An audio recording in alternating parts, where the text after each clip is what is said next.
Caribbean is often described as the most tourism-dependent region in the world. A Titan is described as one that stands out for greatness of achievement, one who is influential in his field. I'm Marlene Stevenson-Daly. Welcome to our podcast. We call it Jamaica's Tourism Titans. It's about the movers and shakers of the industry, men and women who have contributed to its growth and development in Jamaica, the region, and indeed the world.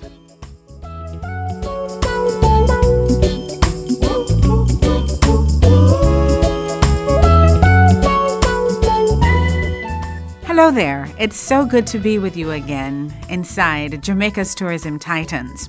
My special guest for today's episode is a former executive director of the Jamaica Conservation and Development Trust, JCDT, which is, perhaps as you know, a civil organization, a civil society organization, which is delegated management by the relevant government agencies of the Blue and John Crow Mountains National Park and World Heritage Site. She served the JCDT for over 26 years, initially 1990 to 1996, then as executive director for a shorter stint, 2002 to 2010, and then from 2012 all the way back to 2023, she has been at the helm of that organization, and she has seen so many developments in the area of our environment here in Jamaica, as it is linked not just to our tourism product, but to our natural and cultural heritage. Susan, it is a pleasure having you. How are you? I'm very well, thank you. Thanks for having me. We have a lot to talk about. And there's so many things that we could discuss this morning, but we want to try to hone in on a few activities and a few areas of your life that have really made a difference, I believe, in Jamaica. Now, you were born under the clock, you say, at the Crossroads Clock in Kingston, Jamaica. Yes, I'm a not-all baby. Yes. Tell us about your background, just a little bit. Mom, dad, siblings? I'm the youngest of three siblings, the wash belly. Yeah, okay. So in some ways, my brother and sister, particularly my sister, grew me up, dragged me up. And but the one thing that I remember most about my childhood is actually the beach and Holywell and Newcastle. Okay, so you were going to Holywell and Newcastle long before you decided to do work in that area. From the summer holidays, sometimes my family would go and stay in the camp houses that they had there at Newcastle. And I really, really distinctly remember that time because my father's hobby he's no longer with us, was photography. And he would go around and be taking photos of the ferns and flowers, and I would be trailing behind because I was much younger than the others. And so I just have that strong recollection, and I'm sure it influenced me today. Yes. And which beach would you normally visit? Where would you go to the beach? Well, my mother worked for many years at the University of the West Indies, so a lot of the times it would be licensed. So, yes. Okay. Now, in terms of growing up, you had two siblings, you said. What kind of a wash belly were you?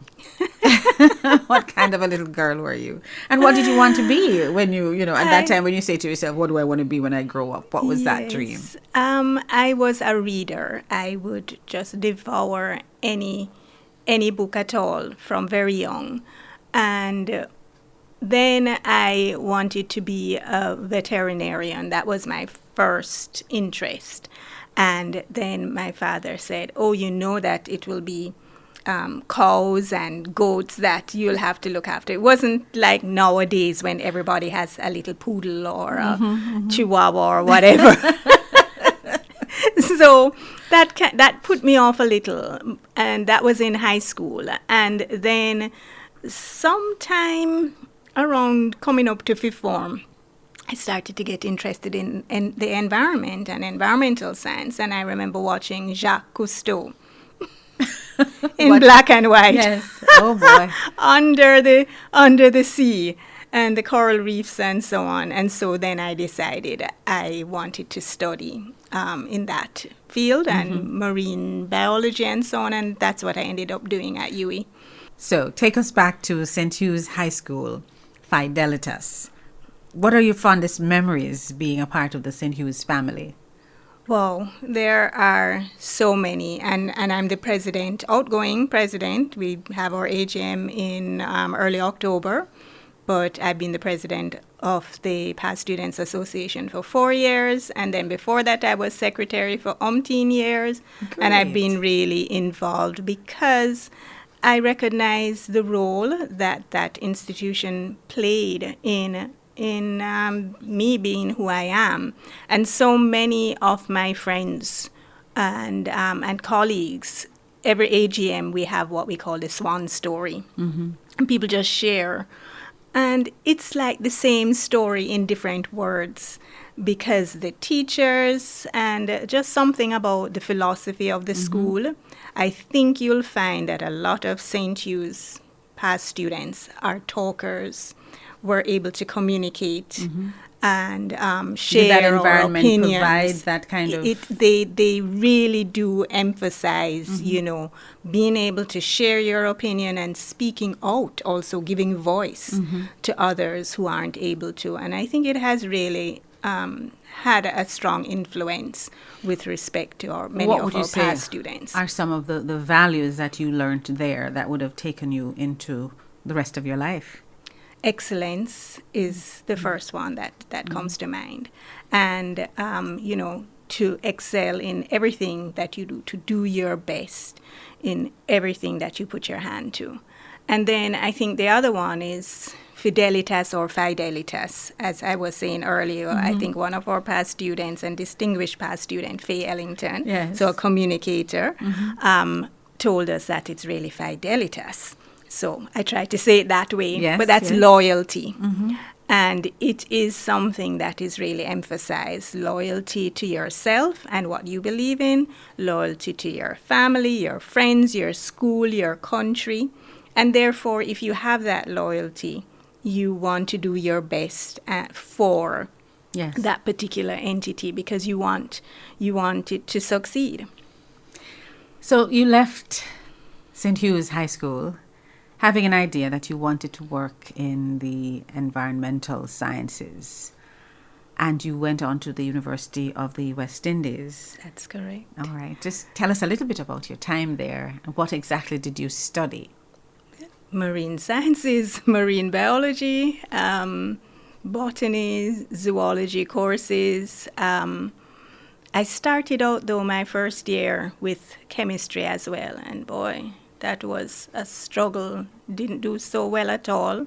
Had to repeat a year for the chemistry, and then found out that I could have done geography instead of chemistry. Instead of chemistry, and I'm sure I would have passed geography, but there was a purpose for me to spend 4 years at UWI. And the year of geography was very interesting, traveling to different parts of the island. And the marine courses, marine ecology, coastal zone management, really the thing that I remember most particularly is one of our lecturers saying that environmental management is not about managing our environment. It is about managing the people who use our environment and who often, unfortunately, overuse it, destroy it in their use, are greedy, are not caring. And so really it's about working with people. Now, having done your studies at UWI, I know you have your PhD, and we're going to talk a little bit about that and what you were able to unearth in your studies to add more information to the body of knowledge that would have existed in that area. But did you go to work immediately following? So my first job was a teacher at Immaculate. And I remember being determined that I was going to work right after university. I was determined that come September I would have a job. I was not going to stay at home and do nothing. But I remember many of my friends saying, no, I don't want to do teaching. And of course, that's oftentimes the first job you can get. I do recall seeing advertisements for teaching at St. Hugh's. And I said, no, Not going not back. going back to be, under my teachers, the same persons who had taught me. So I spent a year at Immaculate. Who was your principal then? At Immaculate. At Immaculate. Uh-huh. Oh my God. Sister, Eloise? go back again. Mary Catherine? No, that before would have Mary been Catherine, later. I had the experience of, she was such an amazing woman. But before Mary Catherine, it will come back to us senior moments here. That's all right. But so that was just 1 year. Meanwhile, I was trying to get to be able to do my master's degree, which I eventually did at the University of London. It was freshwater ecology, actually. And I wanted to expand. I knew more about the marine. It was marine and freshwater course. What was London like for you? It was so amazing and so very interesting just to explore sometimes. Just get on a train, the tube, somewhere, and then come off somewhere else and just walk around. Be discovering I had places. 2 aunts who lived in London also. So that was Very one helpful. of the reasons Yes, why yes. I went there. And I was able to get a scholarship as well. So I did my master's. And that also took me not just in London, but to Scotland and Wales and, across that whole area, Yes. that country. All right. So you see, we're hopping and skipping a little bit. All right. So you did your master's in England, and then you came back to Jamaica. Mm-hmm. What was next for Susan?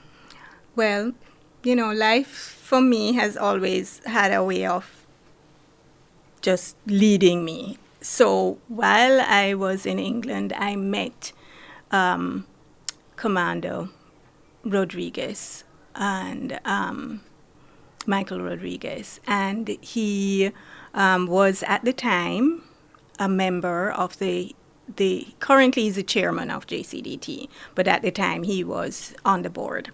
And he met me and he, said, I think this would be a job that you'd be interested in. I think they're going to have some positions available, parks and protected areas, and you should apply when you see it. And I did. And I got the job. And so that was when I joined JCDT, and I forget when exactly that was. The first stint, 1990? 1990. Yes. And so I worked with Dr. David Smith, who was the executive director at the time. And there was a national project funded by USAID and working with the National Environment and Planning Agency. And I think it had a different name at the time. But the idea was to establish protected areas in Jamaica on a more formal basis, particularly national parks. We still ended up only having one formal national park. Most of the others are marine parks. And we have an abundance of forest reserves and so on. And that one national park is? Blue and John Crow Mountains. Blue and John Crow Mountains, which we're going to talk a little bit about. Our World Heritage Site. Yes. And so the project was all about trying to help Jamaica to conserve the natural heritage that is so important for our economy. Yes. And not just tourism, but tourism as well, but just life. If we don't have our forests, we don't have water, and as NWC tells us every day, water is life. And we know it with the droughts that we've been facing. Yes. We're going to take a little break. Our special guest on Jamaica's Tourism Titans is Dr. Susan Otuokon, and she is the former executive director of the Jamaica Conservation and Development Trust. She has done quite a bit of work with respect to Jamaica's national park, the Blue and John Crow Mountain National Reserve, National Park, which is now a part of UNESCO's World Heritage. And that's such a significant achievement for Jamaica. When we come back, we'll talk a little bit more about that and get some more information in respect of what just anybody, anywhere can do to preserve, to conserve what we have in our respective countries as natural resources. We'll be back in just a moment.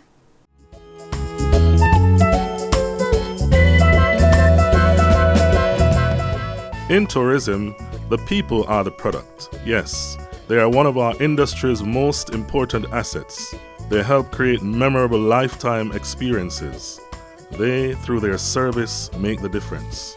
We share the stories of their challenges and triumphs, of what makes them tick, of who they really are, just to inspire you to act positively. You too can be an ambassador for tourism and our country and become a Jamaican tourism titan. Start today.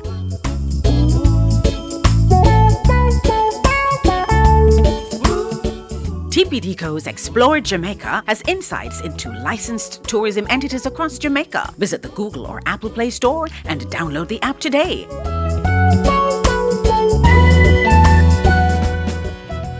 Welcome back to Jamaica's Tourism Titans. It's so good to have you today. We're talking with Dr. Susan Otuokon, and she is a very vibrant Jamaican who has made her contribution in the area of planning and policy development and the environment. And she played a very, very important role in the 2015 inscription of the Blue and John Crow Mountains on the UNESCO World Heritage List. That was quite an accomplishment. I'm going to ask her to tell us a little bit about her role. But before that, I want you to just share with us. Your PhD was done in 2010, and your thesis was Ecotourism and its role as a tool for protected area management in the Caribbean. And you had case studies. You did one for Jamaica and Trinidad and Tobago. Break that down for us. Ecotourism, what is its role as a tool for protected area management in Jamaica, for example? What do we need to do? Well, I got interested in the whole theme of ecotourism, particularly working at JCDT and looking at the development of protected areas across the island, because tourism is one of those activities, income generating, very importantly, activities that can be done in a way that takes care of our environment. It's dependent on our environment. Sometimes tourism is done very badly, yes, but... Because you can have over-tourism. Yes, but it can be managed, and it has been used particularly in protected areas. National parks all over the USA, Australia, different African countries earn a lot of income from their national parks. And so I got interested because of my work at JCDT, and decided to spend some time to explore it a bit more, particularly within the context of the Caribbean, which doesn't have a lot of research on protected areas. And I looked at two sites, one, Hollywell, in the Blue and John Crow Mountains National Park, and the Asa Wright Nature Center in Trinidad. And one of the things that I realized was that ecotourism, particularly involving local community members, is critical for getting the buy-in of community members to take care and to conserve and help the park managers to conserve. Right, so this they now natural become heritage. stewards themselves. They have to become stewards. That is so important, because sometimes it is they who might be having practices that are harmful, destructive, chopping down forest, using chemicals to catch crayfish or whatever in the river, whatever it might be. Or even just how you dispose of your garbage. Yes. My grandmother would say, well, you dash away, no wash away. So you put it in the river upstream, but it's going to end up somewhere downstream in somebody else's either backyard or the ocean or front yard or wherever. So, everybody is impacted in one way or another. So, and Jamaicans have this saying about Massa God, fish can't done. And there was a very good documentary about that. But the fish can done, and we have seen shortages of fish. So what we do really impacts our environment and then comes back to literally bite us. So I saw that there were a lot of opportunities to really involve the local community members much more. And in comparing the two sites, I saw that Jamaica was actually a bit further ahead than the entity in Trinidad. Although they had more tourism and they were making more money, they were not having the kind of influence and buy-in and ownership in the local communities. Right. And I really wanted to build on that. And so that also led me to, in hearing about World Heritage Sites, think about, what could contribute to people really even wanting to protect and take care of an area much more. And the World Heritage Sites are, as a friend of mine says, like a jewel in the crown.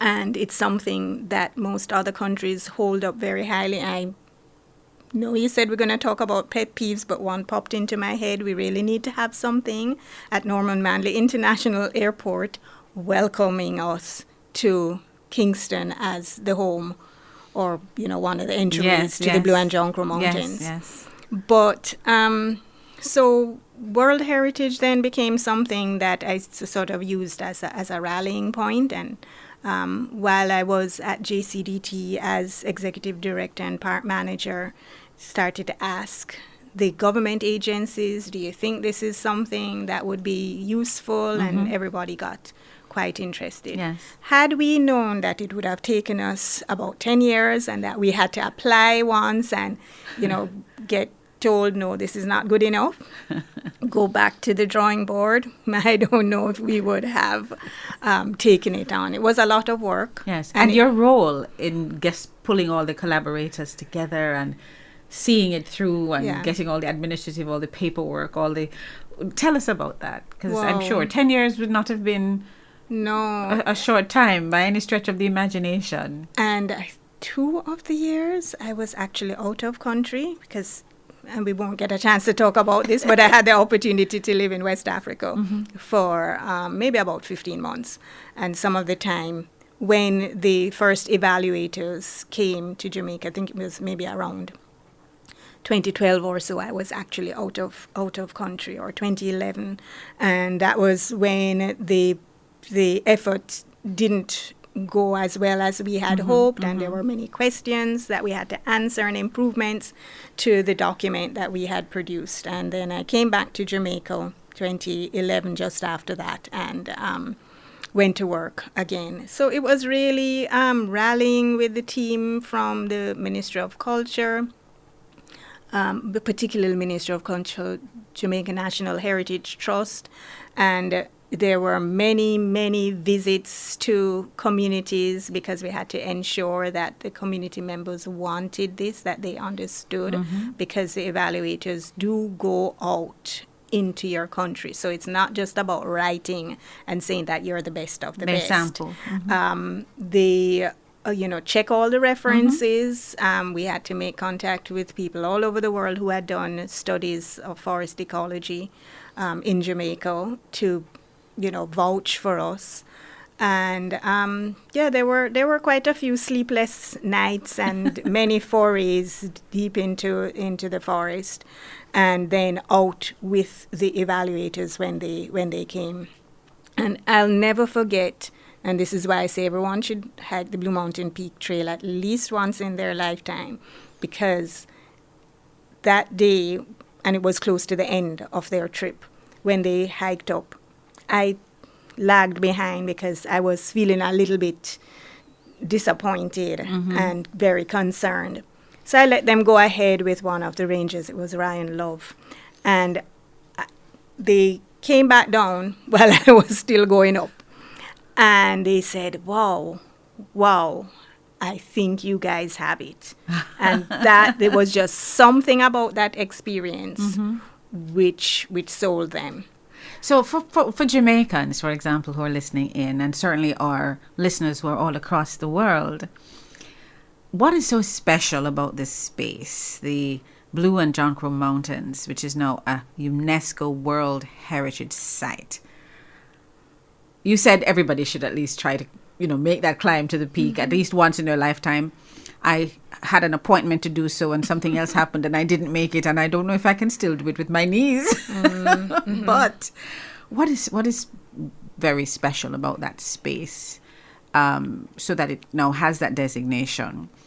I know you have the people, you're looking at sustainability, and the communities are involved and they understand that they're stewards, and the forests are there. But what else? Tell me. Well, the first thing really is the forests. They might look like to us like, green bush. And also we get a little confused because looking up from Kingston and going up to even Hollywell and Mavis Bank, you see a lot of Caribbean pine trees. And that was actually what failed us the first time, because they didn't get high up and deep enough into the forest to see the diversity of our flora. Natural forest. So the forest, first of all, is mist forest, and we're probably used to it, seeing the mist coming down. That's a really wonderful experience. Even at Hollywell you can have that experience, but there are actually very few mist forests in the world, in the tropics and at that elevation. And that produces a wide variety of different species. And so we had to write about, the different species. And one of the things that was interesting is people kept asking us, what about Cockpit Country? And then we had to explain, particularly to the European and North Americans, that although Jamaica is so small and that those sites seem fairly close together, they're totally different.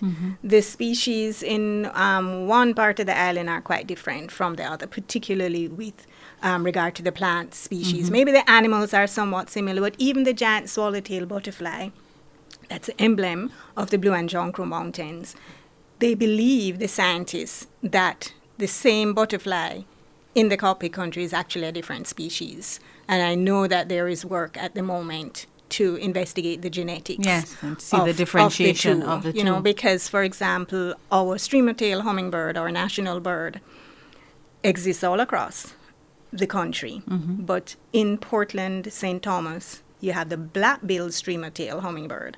And most people from that side of the island wonder, when they go to Norman Manley and see the huge streamer-tail hummingbirds from the ceiling, why the bird have a red beak? As far as I know, because this they bird know has the black. It's actually a different species. Yes. But it also speaks to the diversity of our flora and fauna here in Jamaica. Right. Yes. And then that links back with the rugged nature of the mountains, the streams, the cascading streams, and how that supported the Maroons and their development of their special and unique heritage, and what that also meant in terms of freedom and the fight for freedom and sovereignty. And that's an important theme for World Heritage. And so we were able to bring those two as a story together. Yes. About how a people could use a place to achieve great things. Well, I wish that, this information would be more pervasive. I wish too. that we get it, and we understand how special this space is for so many different reasons. Sustainable tourism is something that we talk about all the time, and even the 2023 theme for World Tourism Awareness Week, I know, has to do with tourism and green investments, looking at people, looking at planet and prosperity. I think that ties into a lot of what you have been doing over these many years. And we just want to congratulate you and to thank you for the very, very important role that you played in pulling everything together, and all the different agencies and ministries and everybody together to make that designation possible. Thank you. It was a pleasure. I believe you were awarded the Bronze Musgrave Medal for Distinguished Eminence in Science by the Institute of Jamaica. And I do believe that that is also a fitting accolade for one of our titans who has worked so very hard in that area of our development. But tell me, though, what do you do for fun? I know you swim, But what else do you do? What do you Couldn't do tell for when fun? last I've gone swimming though, and usually it's at the beach and Portland, any beach in Portland or St. Anne. I've discovered one or two now. That's a little bit more quiet than the others. So when I get a chance, which is not as much as I would like to, I still do like to go to the beach. Up to recently, while I was still at JCDT, I wouldn't say that I enjoyed going out to forest. Right? And that was work, and although very beautiful, how many waterfalls I have seen and how many hikes I've taken, probably had enough. And you've been to the Blue Mountain Peak several times, I'm sure. But reading and just relaxing at home, cooking, trying out new things, and then enjoying 2 grandbabies. Ah, wonderful. What's your inspiration? What inspires Susan? The beauty of nature. Yeah. Just getting up sometimes in the morning and going for a walk and seeing the sunrise and the trees, and sometimes you see a new flower and a bird. It just makes me think that, this world could be a better place. We have to try harder. Yes. Enjoy the beauty of God's creation. And sometimes we just walk by and we don't even notice it. We don't stop. I know you're in a new position as the Vice President for Institutional Advancement at the University of the Commonwealth Caribbean, UCC. And you also serve as Executive Director of the UCC Foundation. And this is a very recent part of your journey that you have taken on. And I believe perhaps it will keep you in some small way connected to tourism and the environment and sustainability and much of the work that you have done thus far. In terms of sustainability, yes, because there was a special request as part of the job, which just seemed as if it was, the job description seemed as if it was written for me, although it's not strong on environment and outdoors and nature.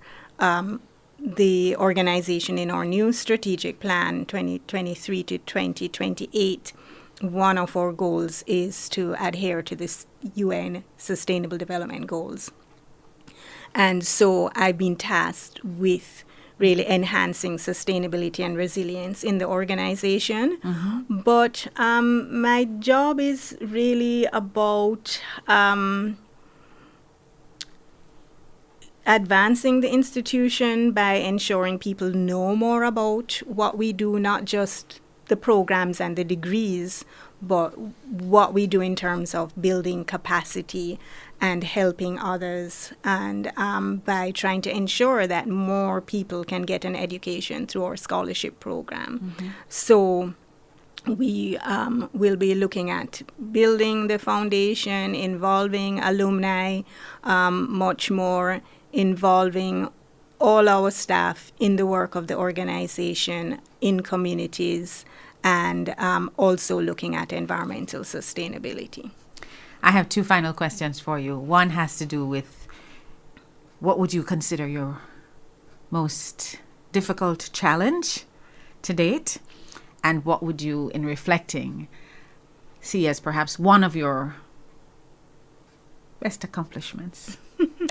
Major accomplishments. It's always going to come back to the World Heritage Site. That was about, I think it was about 10 years, probably a little bit more. Wow. And that was truly a labor of love.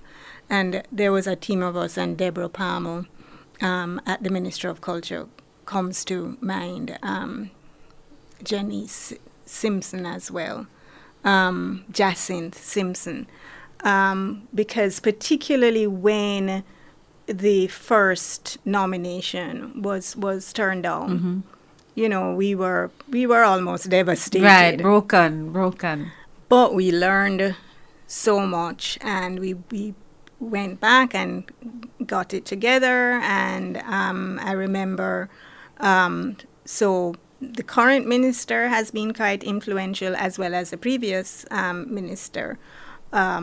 So both, I think that's also something very positive as well. Right, and that's the Minister of Tourism. Minister of Tourism and Minister of Culture. Culture. Work together because it's important for both. And but it was hard, but I think it's truly an important accomplishment. Jamaica is still, or the Blue and Jonquil Mountains is still, one of only maybe about 37 World Heritage Sites that has been listed for both nature and culture. Yes. So they're like 3,000 and odd World Heritage Sites. Most of them, maybe 900, are for culture. And Blue and Jonquil Mountains is nature and culture. It's very difficult to achieve because, Yes. unfortunately, wherever people are, they tend to have wonderful culture that destroys the nature. environment.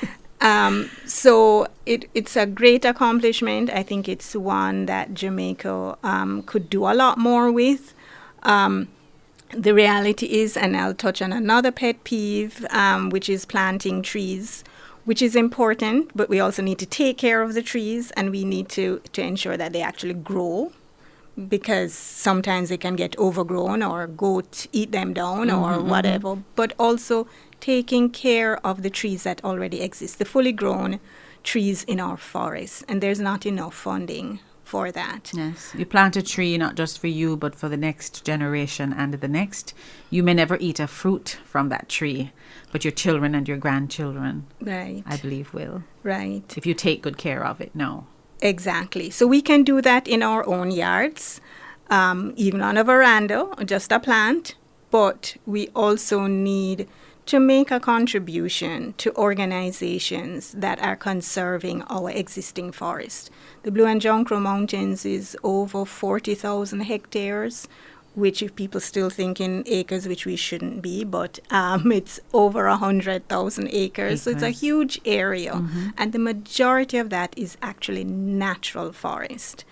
And we need to take care of it. It could just take care of itself, but because of people around, sometimes just really trying to make a living, Right, sometimes so we slash greedy. and burn and Get before the you know tractors it. out there Yes. and cutting through areas, and it needs to be protected, and there's a cost to that. There's a cost for education. There's a cost just in driving out to work with the communities. I mean, that's one part of my job. I'm not sure I'm going to miss the driving back and forth, Yes. and Rugged on terrain. very bad roads. yes, rugged terrain.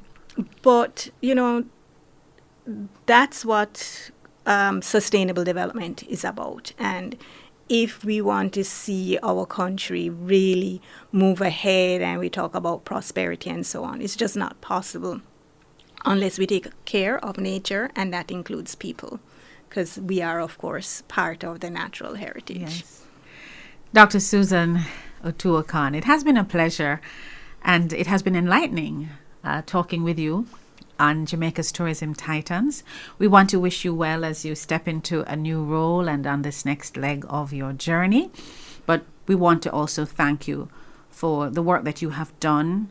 I know people like Hugh Shim, who is now the executive director at the Montego Bay Marine Park, would have crossed your path because you were also instrumental in getting some of those marine parks across Jamaica. Negril Marine Park. Negril Marine Park, and you spent some time there Yes. in Negril at the Negril Area Environmental Protection Trust, and you've been busy, and we thank you for being busy and for just being selfless in many instances and having made a contribution that will be, I think, something that we can look at down the road and say, yes, it was well done.